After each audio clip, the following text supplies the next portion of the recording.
I think it's bringing a new dimension of technology, whereby you need to make sure that people can get those services without coming to the office. And to me, I think that's the most important aspect of leadership and administration.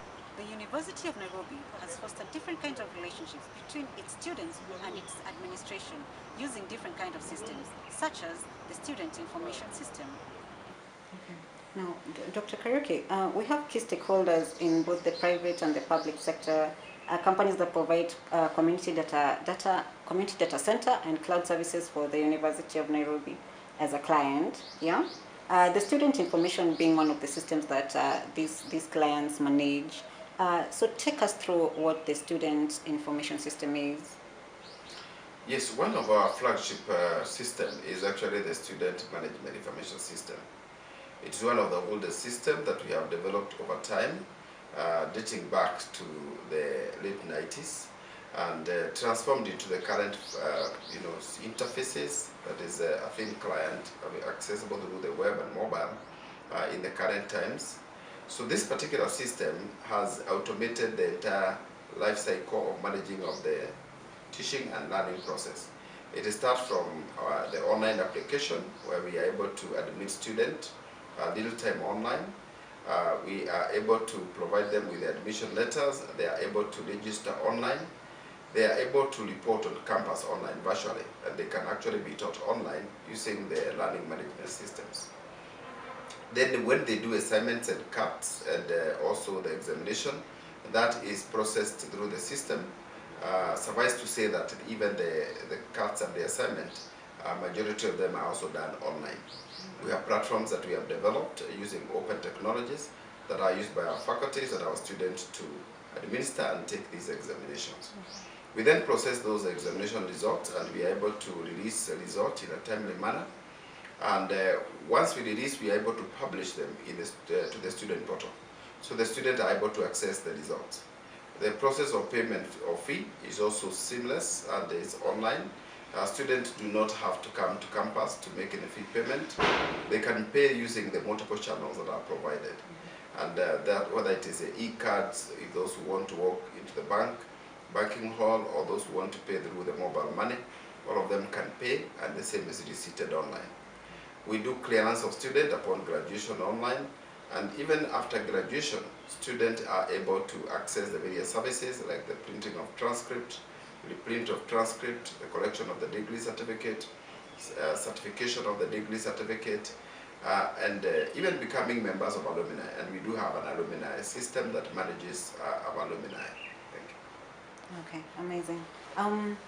Recently, I've been in the school for quite a while, and I've seen the transition between, I've seen the advancement of the ICT sector from the way it was back in 2013, 2012 to how it is 2024 right now. So you've ensured that the parameters that surround the system, the policies, the security, the government, to ensure continuum of transmission, even if failure occurs, that is should be as stable as possible. So what are some of your disaster recovery methods that you use when failure occurs? Thank you very much. As I mentioned in the introduction, we do learn at Tier 3 data center. And the very attributes and the quality of a Tier 3 data center is one that is available 99.99% of the time. To ensure that, we have provided redundancies. So we ensure that we have redundant power. We have 2 operational generators should the main power from the Kenya Power and Lighting Company fails. We have a UPS that can handle our data center during the transit period. And we ensure that we have a capacity fuel for the 2 generators so that they can actually be able to run up to 72 hours uninterrupted without any human intervention. Beside the primary data center, we have a secondary data center, which is, though as not as endowed as the primary one, is well endowed in terms of power backup, and you have the UPS, and it has the requisite capacity to ensure that should the primary data center fail, the secondary data center is able to pick up and be able to ensure continuity of service. We also do have both cold and hot backups, that ensure that in the event of a disaster, we are able to recover quickly. But more importantly, we pride ourselves on our competent, skilled staff who are able to work around the clock to ensure that these services are up and running. And we ensure that we have a pool of staff who are able to work in the data center and who can be able to intervene should any problem occur. And throughout the years that I've been the director, I've mentioned I've been the director for the last 3 years, and before that I was the deputy director. We have maintained a very high standard of uptime, and we have been able to learn both our services and services for other people, and we have done that with commendable, a commendable little time. Yeah. Okay. As your main value or core values is to integrate, to enhance integration between the students and the administration as much as possible to the highest capacity, what are some of the challenges that the department faces when it comes to integration or relationship between the ICT center, the administration, and the students themselves? Yes, we really like the students are the bedrock of any university. Yeah. And the university does value the student because they are the core for which we exist. And therefore, our primary responsibility, even as a directorate of ICT center, is to serve students. And therefore, we do serve students in various capacities by ensuring that the system they access are available when they need them, but also by providing the necessary training and sensitization so that they know the services that we have and how they can actually utilize them.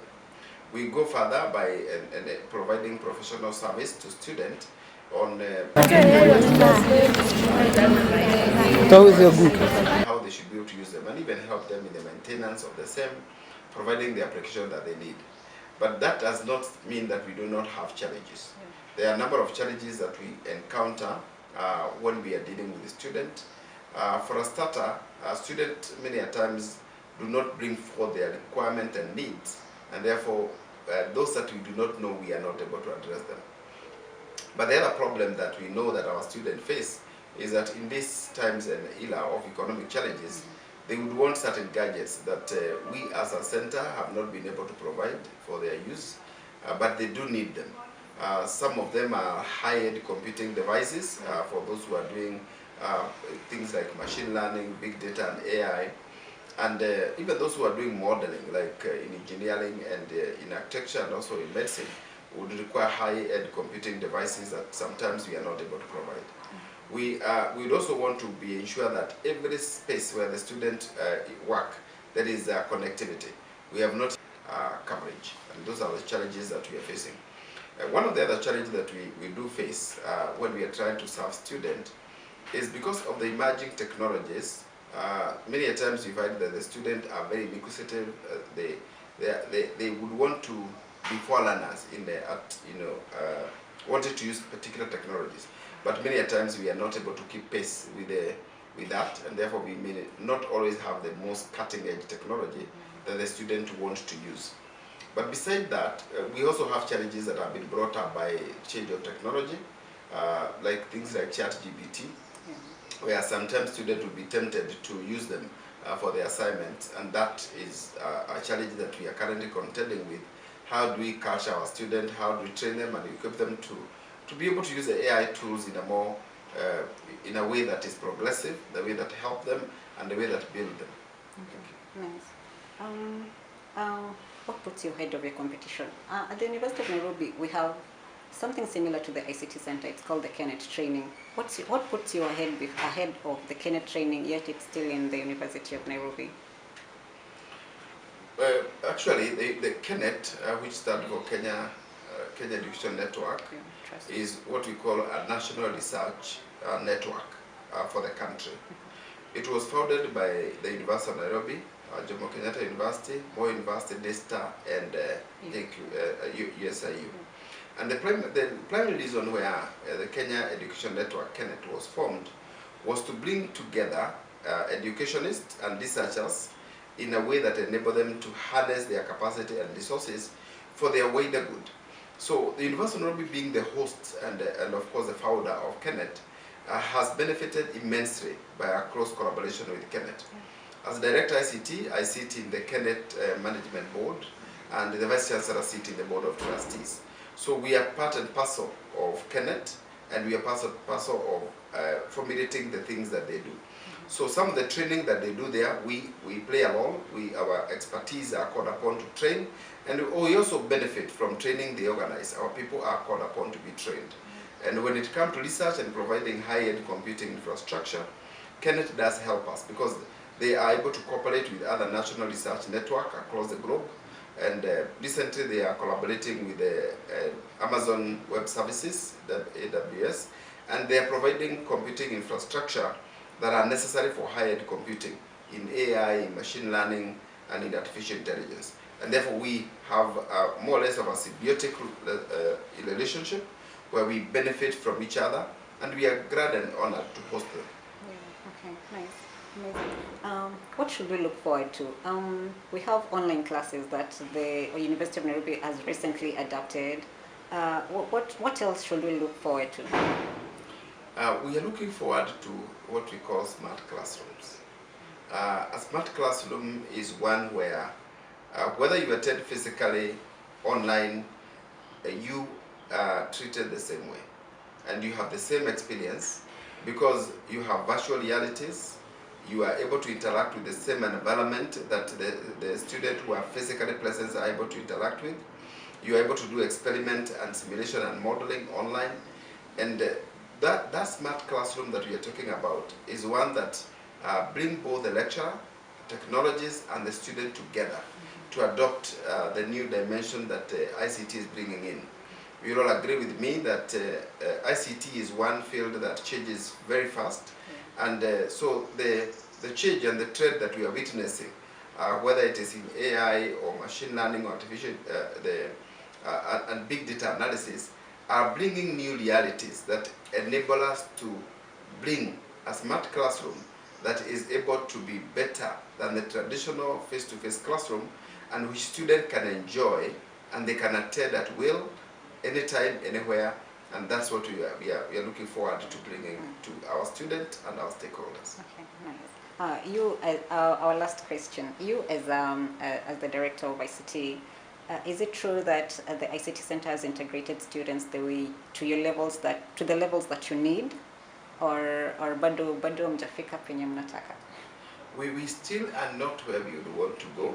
In the strategy plan that the University of Nairobi has formulated for 2023-2027, we have a digital master plan in one of our strategies, which is to actually make the university a digitally enabled campus. We are looking forward to a situation whereby our gates, our buildings will be smart. Whether it is in the control of power or pollution or water, they will be smart. And as our students walk around the campus, they can be able to engage with the technology and ask any question and help the need around the environment. Even as we do things like how is the weather, we would want them to do it through using technology. And we would want those in campus and out of campus have the same experience using the digital technology that we are bringing along. Okay. Thank you very much, Mr. Kariuki. That is all what we have today. Thank you. Good.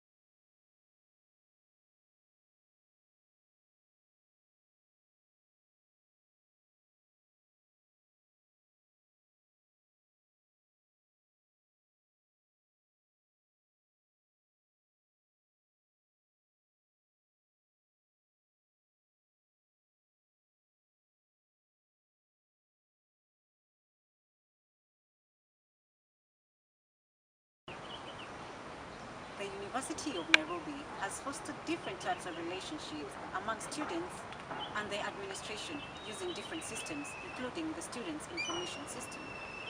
I can say I use it frequently. The student portal has really made it easy for things to come in what you can call being toned down to the students, yeah, instead of having to go to the administration every single now and then.